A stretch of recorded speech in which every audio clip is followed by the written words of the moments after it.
кабири созмони аҳдномаи амнияти дастаҷамъиро созмони номуваффақ унвон кард. дар радабандии гендерӣ дар байни 146 кишвари ҷаҳон тоҷикистон дар ҷойи 114-ум қарор гирифт. ҳукми далери имомалӣ бетағйир монд. тумсо абдураҳмонов, мухолифи чечен, дар Суид кушта шуд. дар Москав ҷаласаи навбатии шуро ва ҷаласаи пленарии 15-уми ассамблеяи парламентии созмони аҳдномаи амнияти дастаҷамъӣ баргузор мешавад. барои ширкат дар он раиси маҷлиси миллӣ Рустами Эмомалӣ, ки ҳамзамон шаҳрдори Душанбеву писари раисҷумҳур ҳам ҳаст, ба Москав рафтааст. дар ҳоле ки бархе коршиносон афзоиши сафарҳои Рустами Эмомалӣ ва ширкаташ дар ҷаласаҳои минтақавиро оғози муаррифии ӯ ҳадди аққал ба шарикони стратегӣ дар остонаи интиқоли қудрат медонанд. Муҳиддин Кабирӣ, роҳбари Паймони Миллии Тоҷикистон, мегӯяд, созмони Паймони амнияти дастаҷамъӣ як созмони номуваффақ аст ва ҳеҷ ояндае надорад. ӯ ҳамчунин таъкид кард, ки ҳеҷ қудрате ба ин созмон аҳамият қоил нест ва он ба зудӣ пароканда хоҳад шуд.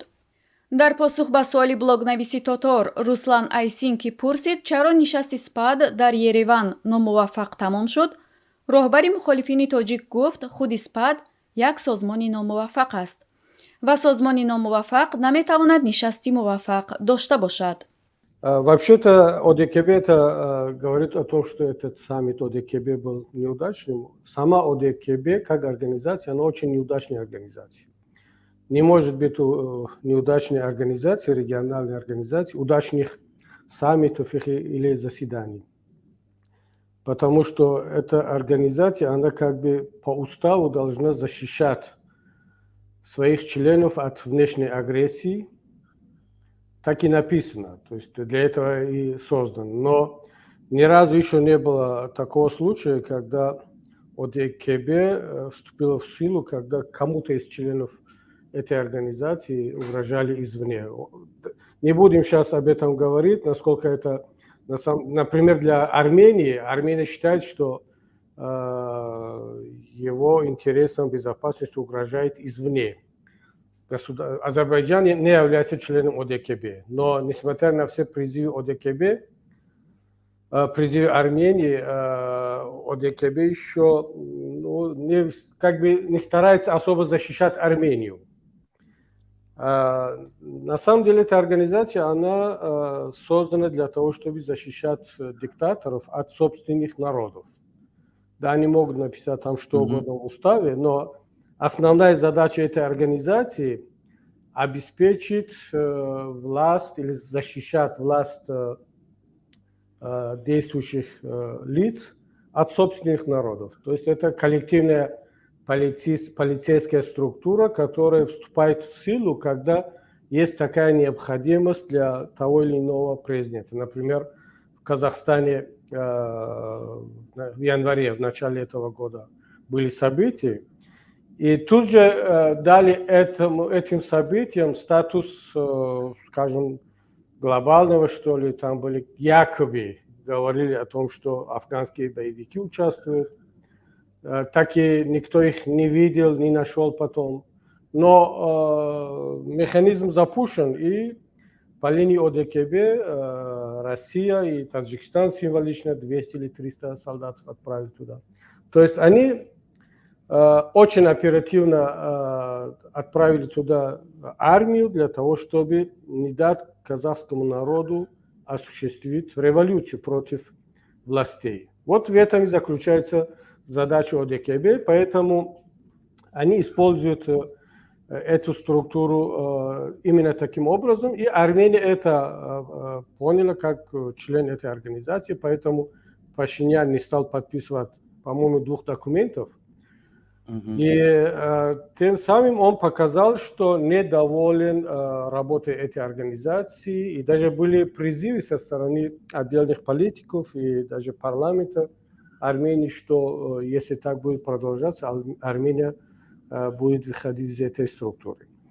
роҳбари Паймони Миллии Тоҷикистон таъкид кард, ки дар ҳама нишастҳои СПАД мавзӯи баҳсро Путин муайян менамояд, гоҳе Лукашенко ҳам баромад мекунад.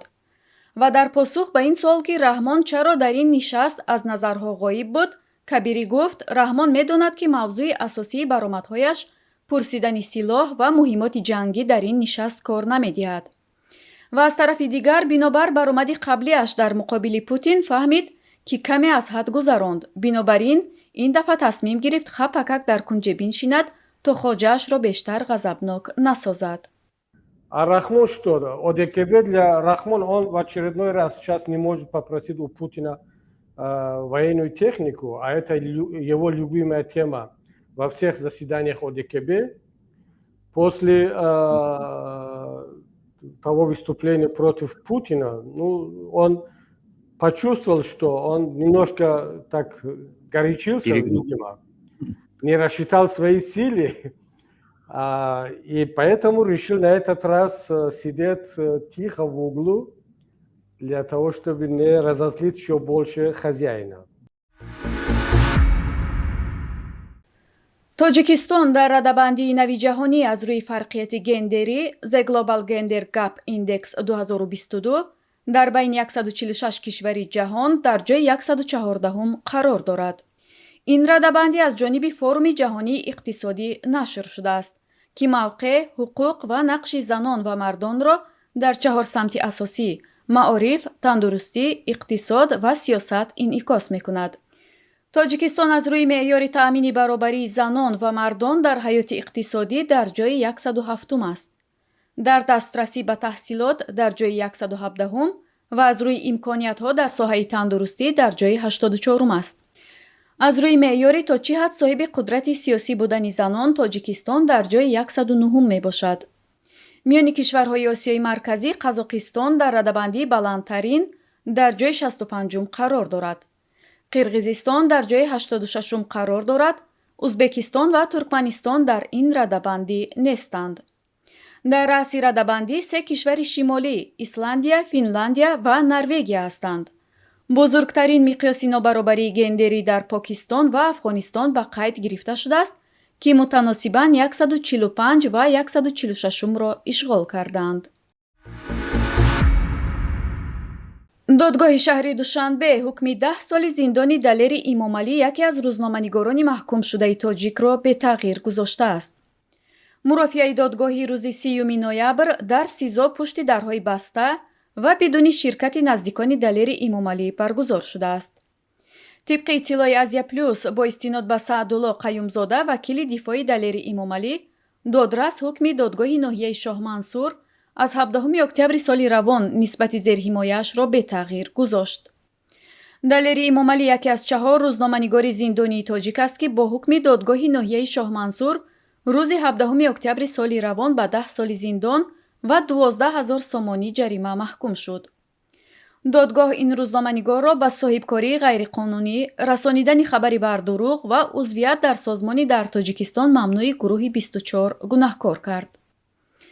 худи Далери Имомалӣ дар номае аз дохили боздоштгоҳ, ки ба унвони Эмомалӣ Раҳмон, раисҷумҳури Тоҷикистон ирсол шуда, навишт, ки тафтишу мурофиааш пур аз дурӯғу тӯҳмат ва духурагиҳои зиёд буд ва ӯ ҳукми додгоҳи ноҳияи Шоҳмансурро эътироф намекунад. шабакаи телеграмии мухолифини чечен як адад бо ишора ба додаҳои манобеъ аз Аврупо ва Чеченистон гузориш дод, ки мунтақиди машҳури мақомоти Чеченистон блогнавис Тумсо Абдурахмонов дар Шветсия кушта шуд. ба иттилои манбаъ, Тумсо шабона тавассути гурӯҳе аз афрод бо тир кушта шуд ва ҷузъиёти қатл дар ҳоли ҳозир дар ҳоли баррасӣ аст. расона ҷузъиёти дигаре ироа накардааст, аммо хотир нишон карда, ки сервисҳои вижа бародари Тумсо Абдурахмоновро махфӣ кардаанд. тибқи маълумоти расонаишуда, ӯ дар шаби 2 декабр кушта шудааст. созмонҳои ҳомии ҳуқуқи Суид ҳанӯз дар ин маврид изҳори назарие накардаанд. Тумсо Абдурахмонов ба далели интиқод аз мақомоти чеченӣ маъруф аст. ӯ дар соли 2015 пас аз даргирӣ бо наздикони Рамазон Қодиров, раисҷумҳури Чеченистон, Русияро тарк кард. ӯ паноҳандагии сиёсӣ дар Суид дарёфт кард. дар Чеченистон Абдурахмонов ба иртибот бо Доиш муттаҳам аст. дар солҳои 2020 ва 2021 талошҳое барои куштани Абдурахмонов ва бародараш Муҳаммад сурат гирифтааст. дар декабри соли 2021 Тумсо Абдураҳмонов гузориш дод, ки 9 нафар аз бастагони ӯ дар Чеченистон рабуда шуданд.